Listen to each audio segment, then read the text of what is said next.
So, paano nga ba mga kaparing kung inaaswang ka? Ewan ko, pero sabi nila kapag buntis ka lalong-lalo na sa mga probinsya o sa mga liblib na lugar, asahan mo talaga na aaswangin ka. Video time? Well, you don't know me.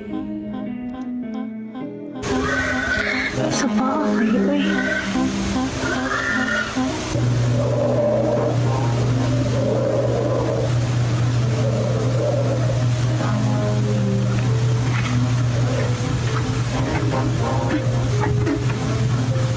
Ma, doon ka?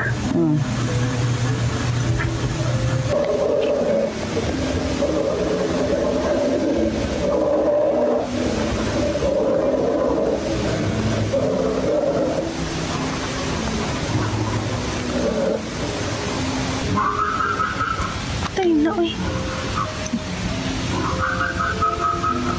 Ngiro na.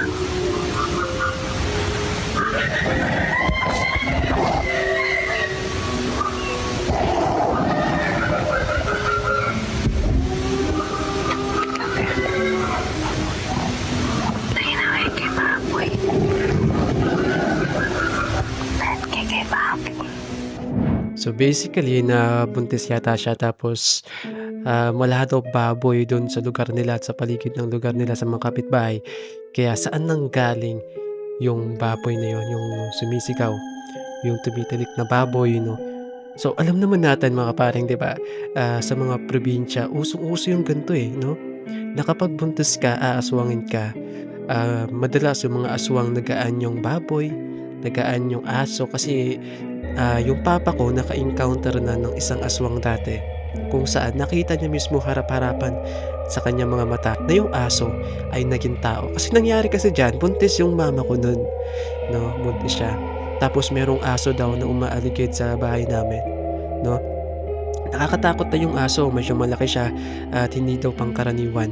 Nung pinaalis daw ni papa kasi nga pumapasok daw, pinaalis niya, lumaban daw yung aso, 'no. Nung kumuha yung papa ko ng patalim, hinabol niya yung aso, tumakbo daw yung aso, 'no. Pero wala siyang balak saktan, kumbaga tinatakot lang niya.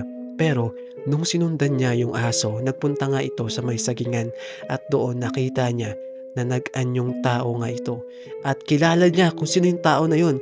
At yung tao na yun ay pinagkakamalang aswang dun sa lugar namin. The fact na nakita niya mismo ng kanyang mga mata yung pagbabagong anyo ng aso, doon niya napagtanto na totoo talaga ang mga aswang sa probinsya. Pero eto lang mga kaparing 'no, kapag yung aswang ay buntis, aswangin mo din? O kaya naman 'pag yung aswang ba ay buntis, inaaswang din ba sila ng kapwa aswang?